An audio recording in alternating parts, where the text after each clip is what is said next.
जाता हूँ। बारे फौजी जवान तत्काल छुट्टी लहलन। बिहार से कलकत्ता का दूरी बहुत ज्यादा ना बा, जे भाई जात हो तो के पता हुई हमान भी जाई ला बिरहा रहा गावे बदे, तो कब बॉर्डर क्रॉस हो जाला मन के खुदे न पता चलेला। तब का त्रिभुवन तो 13 घंटा में आयल है। हाँ, हमरे सतों भैया का प्रोग्राम रहल तो आके ज्यादा टाइम लगल रहा, काहे शंकर बेचारू का गाड़ी पंचर हो गई, बीच में बड़ा समस्या में हो गई। तो देखी बिरहा पर ध्यान नहीं, अब बिहार से कलकत्ता का दूरी बहुत ज्यादा ना बा। फौजी जवान तत्काल छुट्टी लहलन आ गईलन बिहार, 5-6-7 घंटा में आ गईलन। अच्छा, अभी सोचे वाली बात बा, फौजी जवान छुट्टी लेके अइलन बिहार, ना वो घरे गईलन ना हॉस्पिटल गईलन। फौजी जवान पहुंचत कहाँ हुआ, उहे लाइन बाई हो बीरे रस का भाव बा।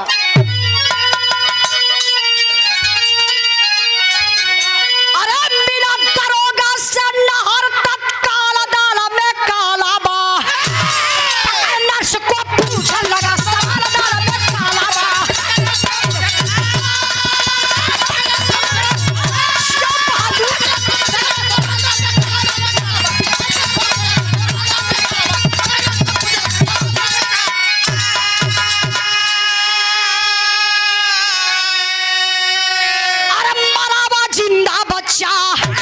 बच्चा माथ हमारा था, उसको तूने फेंक दिया, क्या अधिकार तुम्हारा था।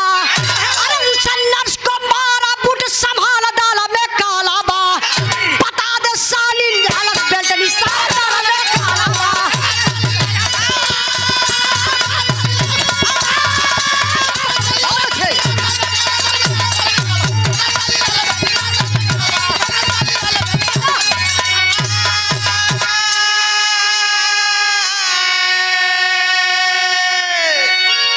मिनट ऐसे और आप लोग समय दें, अपन ध्यान दें, 5 मिनट और हमारे बिरहा बा। आप फौजी जवान ना घरे गईलन ना हॉस्पिटल, पहुंचले कहाँ, दरोगा साहब के पास। थाने पे जाए के सारी बात बता दलन। दरोगा साहब कहले कि साहब आप बैठिए कुर्सी पर, मैं कुछ महिला पुलिस को भेजवा करके शीला नर्स के यहीं पर बुला लेता हूँ। कुछ महिला पुलिस जाती है और शीला नर्स को लेकर के थाने पर चली आती है। सिचुएशन का बा, यह दरोगा साहब का कुर्सी, हो भाई, यह फौजी जवान का कुर्सी, यह शीला नर्स का कुर्सी, एक पर्दा बा, वही पर्दवा के पीछे आड़े वो खर्राटा ले तुम का। अरे कदा ठे योगा होगा कल करना ठीक हो जाए, उनका जगह था डिस्टर्ब कम कहीं क्यों बतियावा थकारतिया कर, योगा सोगा करे के चाहिए सुबेरे सुबेरे। तब का घरे सोते चाहिए, झूठा सोते। चलो दोनों आनंद। चलो ठीक है, बिरहा बिगाड़ा मत। हाँ। बस बिरहा हास रस करना इंद्राज भाई, ध्यान नहीं। अब यहाँ दरोगा साहब शीला नर्स के कुर्सी, यहाँ फौजी जवान सोहन के कुर्सी, गीता कहाँ ही एक पर्दा, वही पर्दवा के पिछवा लोग छिपौले हुए कि गीता के देख ले तो सही सही नर्सवा बताई ना। फौजी जवान सवाल करने कल, मैडम आप शीला नर्स, तो बड़े चाव से कल, हाँ हाँ जी सर, जी जी जी। अच्छा एक बात बताइए मैडम, जो गीता नाम की औरत भर्ती थी वो कैसे क्या हो गया, जो डिलीवरी केस था। तो ये पपिनिया का देखा दिमाग, कहती अरे रे साहब आप वो गीता की बातें कर रहे हैं। अरे साहब वो तो बेचारी विपत की मारी महिला थी साहब, मैंने तो बहुत मदद किया उस बेचारी का। बेटी पैदा हुई थी साहब, अकेले हॉस्पिटल आई थी बेचारी, उसकी बेटी मर गई साहब, मैंने इतना तक मेहनत किया, लाश को ले जा करके फेंक दिया। अरे फौजी जवान चढ़ले येड़ा मरलन, काला अरे साली जिंदा था बच्चा, वो मरा हुआ बच्चा था, वो बच्चा माँ हमारा था, उसको तूने फेंक दिया, क्या अधिकार तुम्हारा था। किसी का बच्चा, किसी की औलाद अगर कोई तुम्हारे हॉस्पिटल में मर जाएगा तो तुम होती हो फेंकने वाली। तुम कौन होती हो फेंकने वाली, या उस लाश को उसके परिवार के हवाले करोगी? बोलो बोलो जल्दी बोलो। अभी पपिनिया समझ ना पावत हो, सोचा था कि अब बात लगत बा कि आगे बढ़ी, लगल कांपे। कहले साहब छोड़ दा, तबले फौजी जवान बेल्ट निकल बेल्ट निकाल के मारला 4 6 बेल्ट। लगनी दवाई के पर्चा बनावे मेडिकल कॉलेज करो नहीं मेडिकलवा नहीं करा, इहो बगलिए कुर्सी पे बैठल रहल। अच्छा गुरुदेव एक करताल भाई पा जाए तो बिना के पेमेंट ना ली है। पैसा हम तारे बाप से ले ले, तारे में का रखल है वहां तक चल जीवा। ये हमार बड़का भाई बैठल मरबो करी साथे रहल। ध्यान दई बिरहा हास रस ना प्लीज, जब हास रस गाई तो हंसाई लिया ना, जरूर रस का बिरहा पारिवारिक और सामाजिक। ध्यान दई फौजी जवान निकलना बेल्ट निकाल के मारना 4 6 बेल्ट। अरे मेहरारू का औकात के तनी बा, जब फौजी जवान का 4 6 बेल्ट लगल गुरुदेव गाय नियर लगल कांपे। कहले हे साहब अब यक्को बेल्ट मत मरियाओ साहब, साफ साफ बता दे वो साहब फौजी जवान कहले अभी भी वक्त है, बता देगी तो छोड़ दूंगा, अगर साफ साफ नहीं बताती है तो समझ ले क्या होने वाला है। तो कहल जला गौवा में ठे दादा लोग कहावत कहल है कि मार के आगे भूत भागेला। देखा मारे डरा नहीं, पपिनिया बतावत बा कि बचवा के कैसे मरलस, काहे मरलस, कहाँ मरलस। तनी विचार आप लोग करी। पूरे बिरहा का निचोड़ 4 लाइन हमारे गुरुजी माननीय प्यारे लाल कवि जी पूरे बिरहा का निचोड़ यही में लिख डाल। का लिखल मास्टर साहब?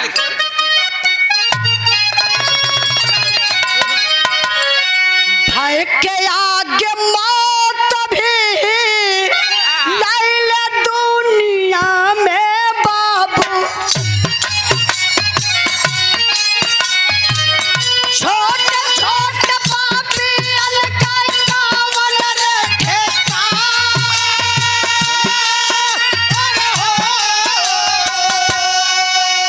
टूटी गाय नरसा कुलबा तावगी जहरवा बाबू,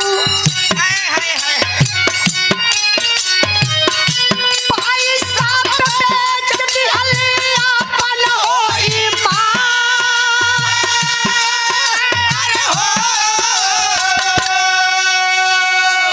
कहले साहब ए साहब हमार गलती तनिको ना बाओ साहब। फौजी जवान कहना किसकी गलती तब है? कहा साहब हम पैसा के लालच में आए के दुनिया का बहुत बड़ी गलती कैली। फौजी जवान कहना पैसा कैसा पैसा कौन दिया पैसा? तभी पपिनिया बतावत बा कैसन पैसा के दहले बा मास्टर साहब।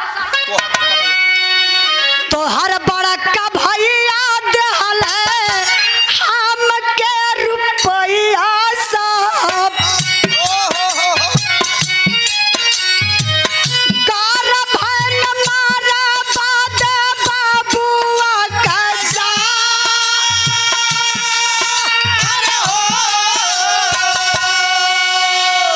कल साहब आपका बड़का भैया मोहन हमके 25,000 रुपया डाले वो बचवा के गर्भवई में मारे बदे हो साहब। यह तो साहब गलती कैली और 25,000 के चलते हो साहब ईमान हमार बिक गयल। झूठ तनको ना बोलत है साहब। एक बेहोश भैला का इंजेक्शन लगौली, गीता बेहोश हो गईली साहब। झूठ ना बोलत है साहब। वही बेहोशी हालात में जिंदा बेटा पैदा भयल, जो नम बिटिया कहतली कि मरल बिटिया रहा साहब। हम झूठ बोलत रही साहब। फौजी जवान के पैर तले से जमीन खिसक गई, आंख से झरझर झरझर आंसू चले लगल। कुछ देरी के लिए आवाज ही फौजी जवान की बंद हो गई। कुछ देरी के बाद फौजी जवान टूट जाता है।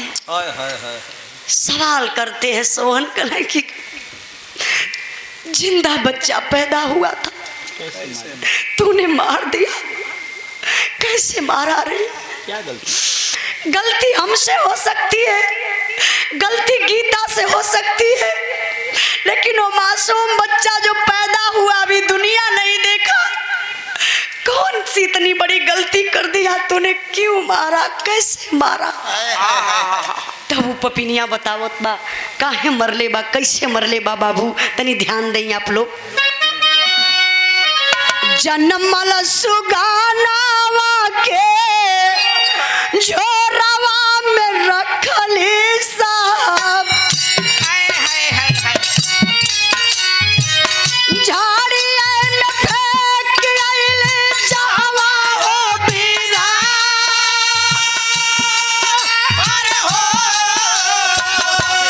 पुलिस फोर्स साथे चलली नरसऊ पपिनिया बाबू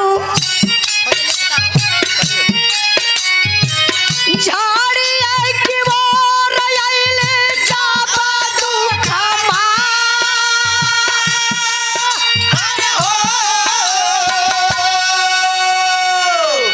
ए बाबू पपिनिया बतावे लगल नर्स कल है साहब जिंदे बचवा के प्लास्टिक में लपटली बोरा वाले झोरा में रख के हो साहब झड़िया में फेंकवा डाली जीते हो साहब कलेजा फट गया फौजी जवान का हिम्मत करके बोला फौजी जवान बताओगी किस झाड़ी में कहाँ फेंकी हो कल साहब मरिया मत बता देवे कल चलो आगे आगे वो नर्स चलत बा झाड़ी के तरफ प्रशासन के लोग हैं महिला पुलिस हैं आप लोग जैसन आम जनता का भीड़ जुटल बा अगर आप लोगन के पता चल जाए सुबेरे का कहीं कि कोनो बच्चा झाड़ी में फेंकल मिलल हो तो अपन काम काज छोड़ के आप लोग पहुँचबा जरूर भीड़ बड़ी अपार बा तब ले भैया हो माई के पता चलल गीता के हमरे बचवा के पपिनिया प्लास्टिक में लपेट के बोरा वाले झोरा में रख के झड़िया में फेंकले बा माई पागल हो गई पूरी भिड़िया के चीड़त फाड़त गीता सबसे पहले निकल गई आगे और जब आगे माई जात है तो पहुँचली कहाँ वही झाड़ी के किनारे अब गजब हो गया इतना दूर से वो दिखात बा झड़िया में झोरवा झोरा तबा लेकिन